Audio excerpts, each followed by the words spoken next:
ऋषि steno classes में आपका स्वागत है। अगर आप इस चैनल से पहली बार जुड़े हैं तो चैनल को सब्सक्राइब जरूर कर लेवे। आज की डिक्टेशन स्टार्ट होगी 5 सेकंड बाद।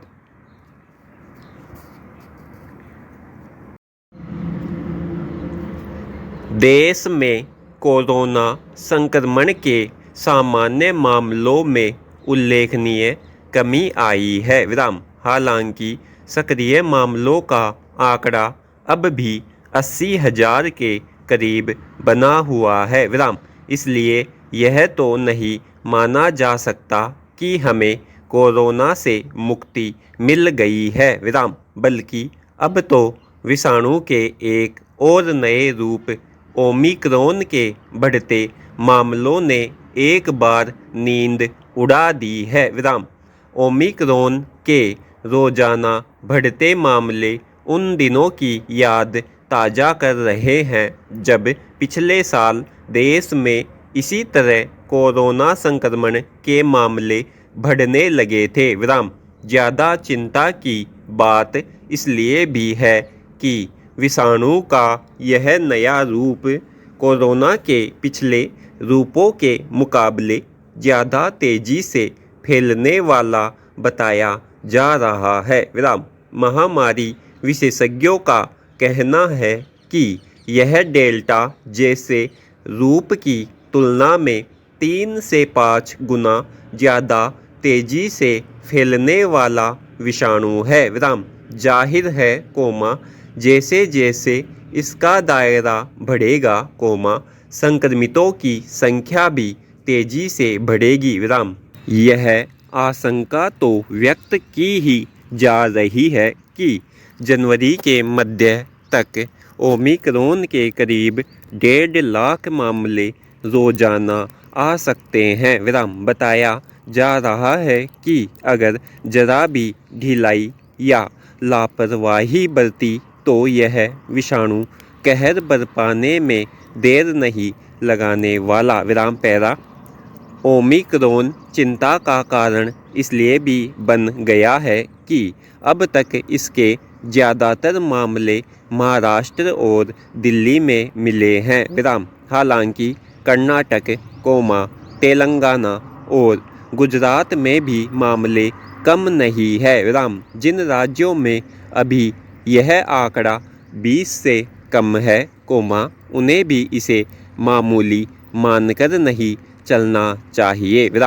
यह नहीं भूलना चाहिए कि कोरोना विषाणु के डेल्टा स्वरूप ने भी इसी तरह लोगों को चपेट में लिया था। डेल्टा स्वरूप ब्रिटेन से भारत में आया था। भारत में ओमिक्रॉन के अब तक जितने मामले सामने आए हैं उनमें से ज़्यादातर लोग दूसरे देशों से भारत में आए हैं। इसलिए हवाई अड्डों पर गहन जांच में जरा भी कोताही नए संकट को जन्म दे सकती है। संकट अब यह भी है कि दूसरी लहर के बाद देश के लगभग सभी हिस्सों में गतिविधियां सामान्य हो चली है। बाजारों में पहले की तरह भीड़ अब सामान्य बात है। ऐसे में ओमिक्रॉन का खतरा डेल्टा के मुकाबले कहीं ज़्यादा बड़ा नज़र आ रहा है। पैरा भारत ने पिछले पौने 2 साल में महामारी का भयानक मंजर देखा है। इस साल अप्रैल मई के दौरान महामारी की दूसरी लहर ने जो कहर बरपाया उससे सबक लेने की ज़रूरत है। लेकिन देखने में यही आ रहा है कि हम अब भी लापरवाह बने हुए हैं। कोरोना से बचाव के लिए ज़रूरी उपायों को छोड़ दिया है। सार्वजनिक स्थानों पर मास्क नहीं लगाने वालों की तादाद खतरे को और बढ़ा रही है। आने वाले महीनों में 5 राज्यों में चुनाव भी है। चुनाव सभाओं और रैलियों में जिस तरह से भीड़ उमड़ रही है उसे देखकर तो लगता है कि न तो राजनीतिक दलों को ही महामारी की तीसरी लहर को लेकर कोई जिम्मेदारी और समझ का अभाव है, न ही लोगों को कोई चिंता है। विराम। कहने को केंद्र सरकार ने ओमिक्रॉन के खतरे से निपटने के लिए राज्यों को सख्त निर्देश दिए हैं। विराम। कई राज्यों ने क्रिसमस और नव वर्ष के जश्न जैसे आयोजनों पर पाबंदी भी लगा दी है। विराम।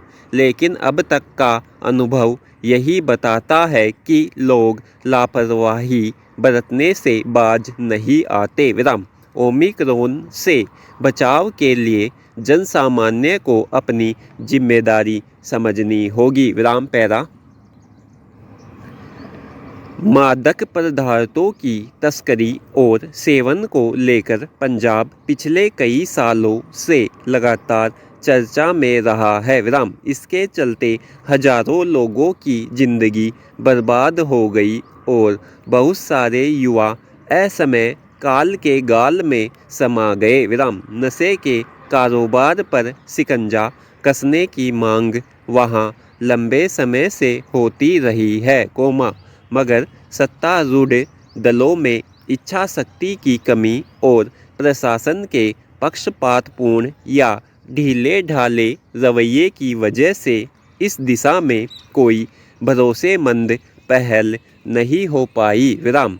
अब एक पूर्व मंत्री के खिलाफ मुकदमा दायर होने से लोगों में कुछ भरोसा बना है कि नशे के इस जाल को तोड़ने की दिशा में कोई व्यावहारिक कदम उठाया जा सकेगा। विराम। इन पूर्व मंत्री विक्रम मजीठिया का संबंध शिरोमणि अकाली दल से है और वे पंजाब के पूर्व मुख्यमंत्री सुखबीर सिंह बादल के करीबी रिश्तेदार हैं। विराम। इसलिए अकाली दल उनके खिलाफ दर्ज प्राथमिकी को राजनीति से प्रेरित बता रहा है। विराम। पंजाब विधानसभा के चुनाव नज़दीक हैं और जाहिर है, यह मुद्दा अब खासा राजनीतिक रंग पकड़ेगा। विराम। आशंका है कि उस शोर शराबे में नशे के संजाल से जुड़े दूसरे लोगों पर शिकंजा कसने का मंसूबा फिर न धरा रह जाए। विराम पैरा। मजीठिया के खिलाफ प्राथमिकी वहां की पुलिस ने 2013 से 2016 के बीच नशारोधी विशेष कार्यबल की गहन जांच रिपोर्ट के आधार पर दर्ज की है। विराम। वह रिपोर्ट एसटीएफ ने 2018 में सौंपी थी, मगर उस पर कोई कार्रवाई नहीं हो पाई थी। विराम। उसे लेकर वर्तमान प्रदेश कांग्रेस अध्यक्ष नवजोत सिंह सिद्धू लगातार आवाज़ उठाते रहे हैं। विराम। यहाँ तक कि वे लगातार तत्कालीन मुख्यमंत्री कैप्टन अमरिंदर सिंह को भी इसके लिए कटघरे में खड़े करते रहे हैं। विराम। इसे लेकर वे इतना हंगामा कर चुके हैं कि कैप्टन की कुर्सी तक खतरे में पड़ गई। विराम। उनकी जगह जब चन्नी ने कार्यभार संभाला, तब भी उन पर दबाव बनाना शुरू कर दिया कि वे नशा कारोबारियों के खिलाफ सख्त कार्रवाई करें। विराम। आखिरकार उस दिशा में चन्नी सरकार ने पहला कदम उठा लिया है, तो स्वाभाविक ही सिद्धू प्रसन्न दिख रहे हैं। विराम। यह कार्रवाई इसलिए भी महत्वपूर्ण है कि आम तौर पर प्रशासन रसूखदार लोगों के खिलाफ इस तरह के कदम उठाने से हिचकता है। विराम। मगर चन्नी प्रशासन ने चुनाव के माहौल के बीच भी ऐसा साहसिक कदम उठाने में हिचक नहीं दिखाई। विराम। छिपी बात नहीं है कि मादक पदार्थों की तस्करी का तंत्र इस कदर फैला हुआ है कि वह रसूखदार लोगों की सह के बिना इतने दिन तक फल फूल नहीं सकता। विराम। मजीठिया पर इसके आरोप लंबे समय से लगते रहे हैं। विराम पैरा। मादक पदार्थों की खरीद बिक्री का तंत्र ध्वस्त करने के लिए सबसे पहले रसूखदार लोगों पर शिकंजा कसना जरूरी है, मगर देखा जाता है कि इसके लिए जिम्मेदार विभाग अक्सर छोटे मोटे लोगों को पकड़कर, खासकर मादक पदार्थों का सेवन करने वालों को पकड़कर अपनी मुस्तैदी जाहिर करने का प्रयास करते देखे जाते हैं। अंतर्राष्ट्रीय बंदरगाहों पर बड़े पैमाने पर इसकी खेप उतरती है और उसकी निशानदेही तथा उससे जुड़े लोगों को पकड़ना अभी तक उसके बूते से बाहर ही देखा गया है।